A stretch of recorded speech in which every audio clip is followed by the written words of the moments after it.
আসসালামু আলাইকুম। Hello everyone.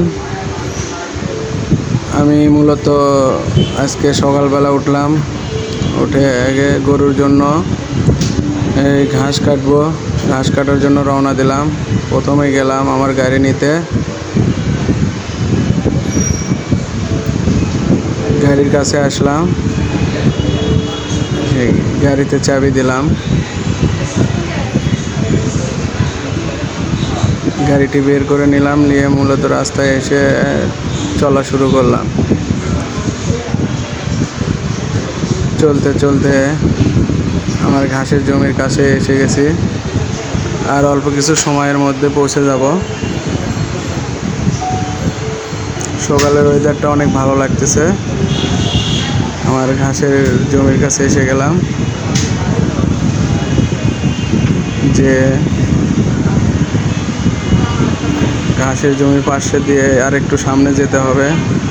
এখানে ধনিয়া লাগাইছে, লাল শাক লাগাইছে। এটা রক্তের মতো টকটকা লাগতেছে, অনেক ভালো লাগতেছে, অনেক কোয়ালিটিফুল হয়েছে শাকগুলা। এবং আমার জমির পাশে এসে গেলাম। এটাই মূলত আমার ঘাসের জমিটার একটু ভিডিও করে নিলাম আশপাশে। নেওয়ার পর মূলত ঘাস কাটা শুরু। ঘাস কেটে বেঁধে নিছি, তারপরে যাওয়া পালা। ঘাস কেটে নিয়ে মোটরসাইকেলে নিচে নিয়ে বেঁধে নিয়ে এখন মোটরসাইকেল নিয়ে রওনা দেব।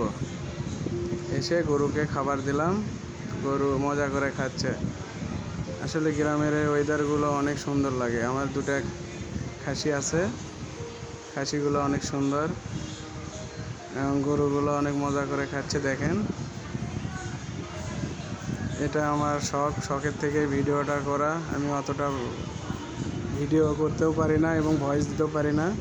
প্রথম ভিডিওটা করলাম, আশা করি সবার ভালো লাগবে এবং সবাই দোয়া করবেন যাতে আমার যে খামারটা তৈরি করতে চাচ্ছি এই খামারটা যেন পরিপূর্ণভাবে হয় এবং আল্লাহ যেন এখান থেকে রিজিক দান করে।